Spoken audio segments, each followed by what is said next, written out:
പിതാവിൻ്റെയും പുത്രൻ്റെയും പരിശുദ്ധാത്മാവിൻ്റെയും നാമത്തിൽ ആമേൻ. കൃപാസനം പ്രസാദപരമാതാവേ, എന്നെ അങ്ങയുടെ പ്രത്യക്ഷീകരണത്തിൻ്റെ ഒരു സാക്ഷിയാക്കി ഉയർത്തി അമ്മയുടെ സന്നിധിയിൽ നിർത്തിയതിന് ഞാനൊരു കോടാനുകോടി നന്ദി പറയുന്നു. ഞാൻ ഉടമ്പടി എടുക്കുന്നത് മാർച്ച് 3-ാം തീയതിയാണ്. എൻ്റെ പേര് സ്നേഹ ഷൈജൻ, ഉദയംപേരൂരാണ് വീട്.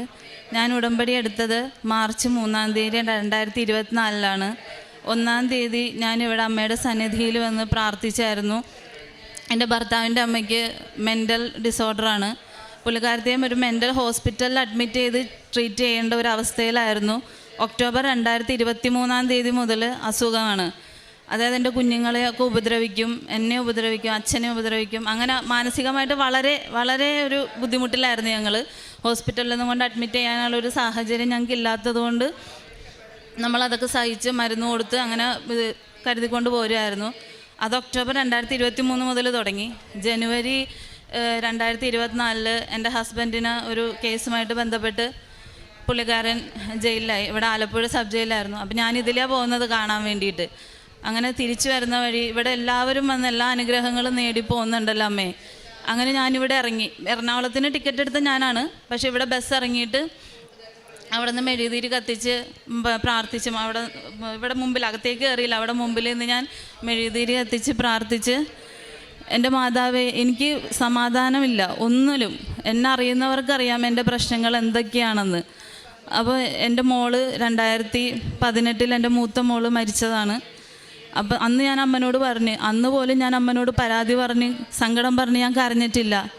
അമ്മയുടെ മോൻ കുരിശിൽ തൂങ്ങി മരിച്ചപ്പോഴത്തേന് നമുക്ക് വേണ്ടി ലോകത്തിന് വേണ്ടി മരിച്ച ആ സങ്കടം അമ്മ നിശബ്ദയായിട്ട് കുരിശിൻ്റെ കീഴിൽ നിന്നതല്ലേ.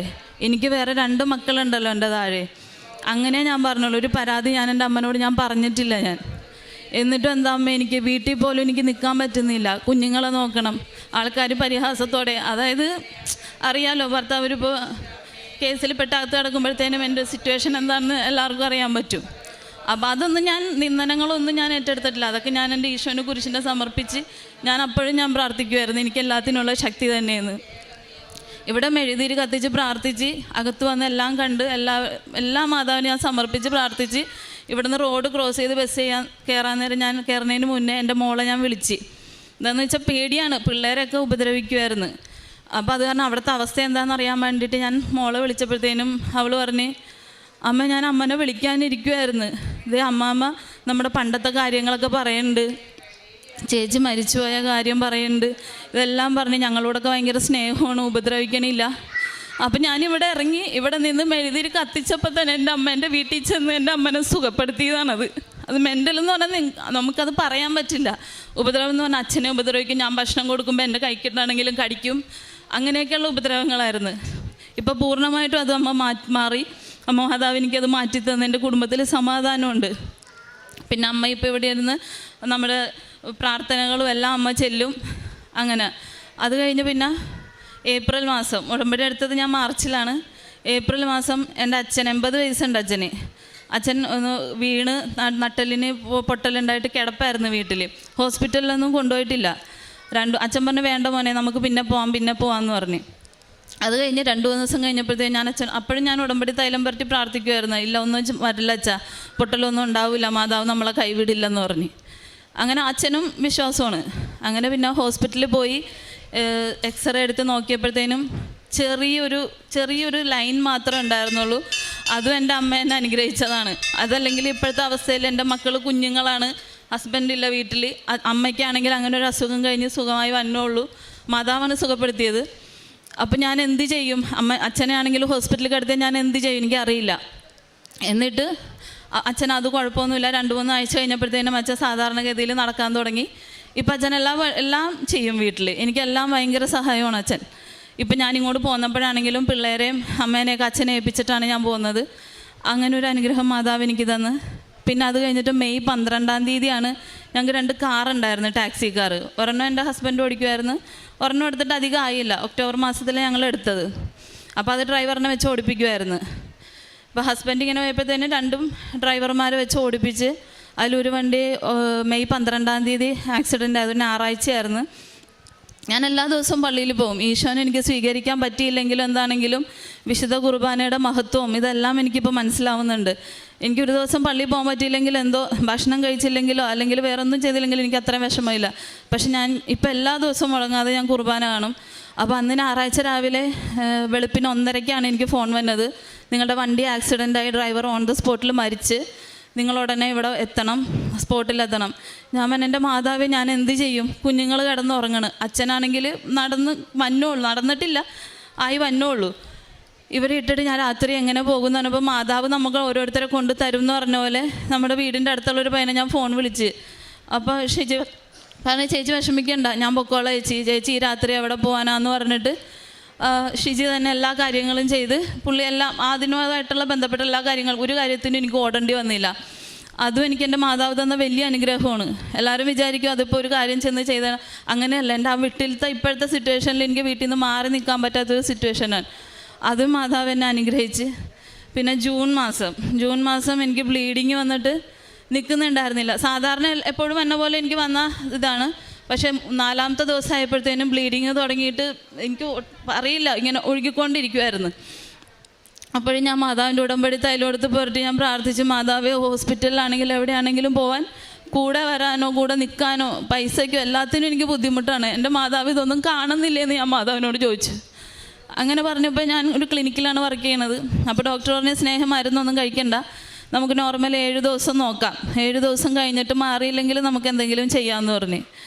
എൻ്റെ മാതാവിൻ്റെ അനുഗ്രഹം കൊണ്ട് 6-ാമത്തെ ദിവസം എനിക്ക് ബ്ലീഡിങ് സ്റ്റോപ്പായി, പിന്നെ വന്നില്ല. അതും എൻ്റെ മാതാവ് എന്നെ അനുഗ്രഹിച്ചതാണ്. അങ്ങനെ ഒരുപാട് അനുഗ്രഹങ്ങൾ എനിക്ക് മാതാവ് ഇപ്പോൾ തന്നുകൊണ്ടിരിക്കുകയാണ്. എന്നോട് എല്ലാവരും ചോദിക്കും, നിനക്ക് ഇങ്ങനെ ഇത്രയും ബുദ്ധിമുട്ടുകൾ വന്നിട്ടും എന്ത് വന്നാലും ഞാൻ ചിരിച്ചുകൊണ്ടേ നിൽക്കുള്ളൂ. എല്ലാവരും എന്നോട് ചോദിക്കും, നീ എങ്ങനെ ഇങ്ങനെ ചിരിച്ച് സംസാരിക്കണേന്ന്. പക്ഷെ എനിക്കിപ്പോൾ പറയാൻ സാധിക്കും, ഞാനല്ല ചിരിക്കണത്, അതെൻ്റെ മാതാവിൻ്റെ ഉള്ളിൽ നിന്ന് എനിക്ക് അങ്ങനെ ഒരു പ്രതിധ്വനി തന്നതാ. എല്ലാവരും, ഞാനിപ്പോൾ എൻ്റെ അമ്മയ്ക്ക് കിട്ടിയ അനുഗ്രഹം കിട്ടിയിട്ട് 2-3 പേര് ഇവിടെ വന്ന് ഉടമ്പടി എടുത്തിട്ടുണ്ട്. എൻ്റെ വീട്ടിലാണെങ്കിൽ ഒരുപാട് ബുദ്ധിമുട്ടുകളും കാര്യങ്ങളും വന്നപ്പോൾ ഞാൻ അവിടെ എൻ്റെ നാത്തൂനോട് പറയും, പോയി ഉടമ്പടി എടുക്ക്, എല്ലാത്തിനും പരിഹാരം മാതാവ് തരും. നമ്മളെല്ലാവരും ഇതിനു വേണ്ടി കൊണ്ടുവരാൻ വേണ്ടിയിട്ടാണല്ലേ നമുക്ക് ഉടമ്പടി എടുത്ത് പ്രാർത്ഥിക്കുന്നു. പറഞ്ഞിട്ട് ചേച്ചി വന്ന് ഇവിടെ വന്ന് ഉടമ്പടി എടുത്തായിരുന്നു. ചേച്ചിയുടെ അച്ഛനും ഹോസ്പിറ്റലായിരുന്നു. പുള്ളിക്കാരന് എപ്പോഴും ഓക്സിജൻ്റെ ട്യൂബ് ഇട്ടുകൊണ്ട് വേണം നടക്കാൻ. ചേച്ചി ഉടമ്പടി എടുത്ത് പ്രാർത്ഥിച്ച് അതിൻ്റെ 3-ാമത്തെ ദിവസം ഓക്സിജൻ ട്യൂബൊക്കെ മാറ്റി അച്ഛനെ ഡിസ്ചാർജ് ചെയ്ത് വീട്ടിലേക്ക് കൊണ്ടുപോയി. അപ്പോൾ അങ്ങനെ ഞാൻ വഴിയാണെങ്കിലും എനിക്ക് പറഞ്ഞ് മാതാവിനെ പറ്റി പറയും. ഞാൻ ആരോട് എന്ത് പറഞ്ഞാലും അപ്പോൾ ഞാൻ മാതാവിനെ പറ്റി പറയും. പിന്നെ ക്ലിനിക്കിൽ ആൾക്കാർ ഓരോ സങ്കടങ്ങളൊക്കെ പറഞ്ഞു വരുമ്പോഴത്തേനും നമുക്ക് അത്രയും ഇതായി വരുമ്പോഴത്തേനും ഞാൻ അവർക്ക് മാതാവിൻ്റെ പത്രം കൊടുക്കും, ഇത് വായിക്ക്, ഇത് വെച്ച് കിടന്നുറങ്ങുക, അപ്പോൾ നിങ്ങളുടെ ഇതൊക്കെ മാറിക്കോളും. ഡോക്ടർക്കും ഭയങ്കര വിശ്വാസമാണ്. ഡോക്ടർ ഞാനില്ലാത്തപ്പോഴാണ് ആരെങ്കിലും വരുന്നതെന്നുണ്ടെങ്കിലും ക്ലിനിക്കിലും ഡോക്ടർ അവരുടെ സ്നേഹയുടെ പേപ്പർ ഇവിടെ ഉണ്ട്, ഞാൻ തരാം എന്ന് കൊടുത്തിട്ട് അത് കൊടുത്ത് പ്രാർത്ഥിക്കും. ഉപ്പ് അതെല്ലാം ഞാൻ ഉപ്പും ഉടമ്പടി തേനും ഒക്കെ ഞാൻ ഇവിടുന്ന് വാങ്ങിക്കൊണ്ട് പോയിട്ട് എൻ്റെ വീടിൻ്റെ അടുത്തുള്ളവർക്കും അല്ലാത്തവർക്കും ഒക്കെ ഞാൻ കൊടുക്കാറുണ്ട്. അങ്ങനെ എൻ്റെ മാതാവ് എനിക്ക് ഒരുപാട് അനുഗ്രഹങ്ങൾ തന്നിട്ടുണ്ട്. സങ്കീർത്തനം 119:71 എനിക്ക് ഭയങ്കര ഇഷ്ടമുള്ളൊരു വചനമാണ്. ദുരിതങ്ങൾ എനിക്ക് ഉപകാരമായി, തന്മൂലം ഞാൻ അങ്ങയുടെ ചട്ടങ്ങൾ അഭ്യസിച്ചുവല്ലോ എന്നല്ലേ പറയുന്നത്. ശരിയാണ്, നമുക്ക് ദുരിതങ്ങൾ ഉണ്ടാകുമ്പോഴാണ് നമ്മൾ മാതാവിനെ ശരിക്കും എന്താ പറയുക, മാതാവിനെ എന്നല്ല നമ്മൾ വിശ്വാസത്തിലേക്ക് വരുന്നത്. സെപ്റ്റംബർ മാസം ഞാൻ 15 ജപമാല ചൊല്ലുമായിരുന്നു. ഞാൻ മാതാവിനോട് പറഞ്ഞു, മാതാവ് എനിക്ക് ഇത്ര ജപമാല ചൊല്ലണമെന്ന് എനിക്ക് ആഗ്രഹമുണ്ട്, മാതാവ് അനുഗ്രഹിച്ച് എനിക്ക് പറ്റും. അതുപോലെ തന്നെ സെപ്റ്റംബർ മാസം 15 ജപമാലയും പൂർത്തിയാക്കിയപ്പോൾ ആ നിയോഗം ഞാൻ മാതാവിനോട് പറഞ്ഞു, ഒക്ടോബർ മാസം എനിക്ക് മാതാവെ 40 ജപമാല ചെല്ലണം. എനിക്ക് നിയോഗമൊന്നുമില്ല, ഞാനതെൻ്റെ അമ്മയ്ക്ക് തന്നെയാണ് ആ ജപമാല എടുത്തിട്ട് മാതാവിന് ഇഷ്ടമുള്ളവർക്ക് മാതാവിൻ്റെ ഇഷ്ടം പോലെ ചെയ്തോ. ഞാൻ ആ മാതാവിൻ്റെ ഒരൊറ്റ അനുഗ്രഹം കൊണ്ട് മാത്രം എനിക്കിപ്പോൾ 40 ജപമാല ഒരു ദിവസം ചെല്ലാൻ പറ്റുന്നുണ്ട്. ഞങ്ങളുടെ വീട്ടിലെ സന്ധ്യാപ്രാർത്ഥനയെന്ന് പറഞ്ഞിട്ടുണ്ടെങ്കിൽ ഇപ്പോൾ ജപമാല ചൊല്ലും. അമ്മയും വന്നിരുന്നല്ലോ, അമ്മയ്ക്ക് അറിയാം പ്രാർത്ഥനകളൊക്കെ. മകൻ്റെ ഈ സങ്കടം ഇതൊക്കെ കാരണം അമ്മ നേരത്തെ തന്നെ ബൈബിൾ കൺവെൻഷൻ അവിടെയൊക്കെ പോകുമായിരുന്നു. അപ്പോൾ അമ്മയ്ക്ക് പ്രാർത്ഥനകളും എല്ലാം അറിയാം. അമ്മയും ഞാനും മക്കളും കൂടിയിരുന്ന് ചെല്ലും. പ്രാർത്ഥന ചെല്ലാൻ വൈകിയാൽ തന്നെ അവിടെ അച്ഛൻ ചോദിക്കും, എന്താ സ്നേഹം പ്രാർത്ഥനയില്ല, മക്കളെ വിളിക്കുക പ്രാർത്ഥനയില്ലെന്ന് പറഞ്ഞിട്ട് ഇപ്പം ഞങ്ങൾ സന്ധ്യാപ്രാർത്ഥന എൻ്റെ അമ്മയുടെ ജപമാലയാണ് ഞാൻ എൻ്റെ വീട്ടിൽ ചെല്ലണത്. അതുപോലെ തന്നെ കൃപാസനത്തിൽ എല്ലാ പാത്രങ്ങളും എല്ലാം ചെല്ലുമ്പോഴും എൻ്റെ അമ്മ എല്ലാവരും ഉണ്ടാവും. എൻ്റെ അമ്മ മാതാവിന് ഞാൻ ഒരുപാട് നന്ദി പറയുകയാണ്. പിന്നെ ഞാൻ വെളുപ്പിന് 3 മണിക്ക് എഴുന്നേൽക്കാം. അത് ചെറുപ്പം മുതലെന്ന് പറഞ്ഞാൽ ഒരു 23-24 വയസ്സ് തുടങ്ങി അങ്ങനെ എഴുന്നേറ്റ് പ്രാർത്ഥിക്കുന്ന ഒരാളാണ്. അപ്പോഴൊക്കെ എല്ലാവരും പറയും, നീ ഇങ്ങനെ എഴുന്നേറ്റിരുന്ന് പ്രാർത്ഥിക്കുന്നതുകൊണ്ടാണ് നിനക്ക് ഇത്രയും സങ്കടങ്ങൾ ഇതൊക്കെ വന്നത്. അപ്പോൾ ഞാനിപ്പോൾ പറയും, എൻ്റെ ഈശോ എന്നെ ഏറ്റെടുത്ത് സ്നേഹിക്കണാറിനോട് എനിക്ക് ഇത്രയും കുരിശുകൾ വന്നേന്ന്. എനിക്കിത്രയും തന്നാലും എനിക്കത് സഹിക്കാനുള്ള ശക്തിയും മനസ്സും ഒക്കെ അതെനിക്ക് തരുന്നുണ്ട്.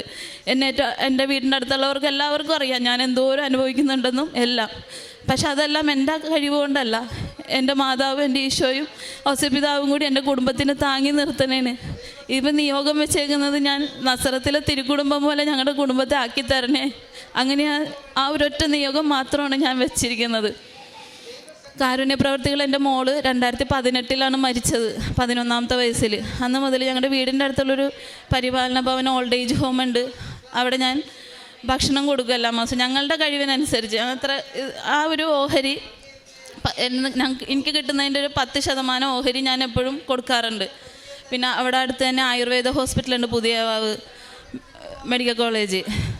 അവിടെ ഞാൻ പോകാറുണ്ട്, രോഗികളെ കാണാറുണ്ട്, അവർക്ക് വേണ്ട സഹായങ്ങളൊക്കെ ചെയ്യാറുണ്ട്. അങ്ങനെ എന്നെക്കൊണ്ട് പറ്റുന്ന സഹായങ്ങളൊക്കെ ഞാൻ ചെയ്തു കൊടുക്കാറുണ്ട്. നമ്മളെല്ലാവരും പാപികളാണല്ലോ, നമ്മളെല്ലാവരും ശുദ്ധതയുള്ള അങ്ങനെ അല്ലല്ലോ. എല്ലാവരെയും യേശു സ്നേഹിക്കും. ഞാനൊക്കെ ആദ്യമൊക്കെ ഓർക്കായിരുന്നു, ദൈവമേ നമ്മൾ ഇത്രയും പാപം ചെയ്തിട്ട് ഇനി പ്രാർത്ഥിക്കണത് എങ്ങനെയാണ്, നമ്മൾ എന്തോരം പാപങ്ങളാണ് ചെയ്യണേ, അപ്പോൾ ഇനി പ്രാർത്ഥിച്ചാൽ അത് ഇതാകുമോ അങ്ങനെ ആകുമോ എന്നൊക്കെയുള്ളൊരു ചിന്തയൊക്കെ എനിക്കുണ്ടായിരുന്നു. പക്ഷെ ഇപ്പം അങ്ങനെ ഒന്നുമില്ല. എല്ലാ സൈസ് എല്ലാ ക്രൂശിൽ കിടക്കണ എൻ്റെ യേശു എല്ലാവരെയും സ്വീകരിക്കും. അത് എൻ്റെ ജീവിതം കൊണ്ട് എനിക്ക് മനസ്സിലായതാണ്. സങ്കീർത്തനം 113:7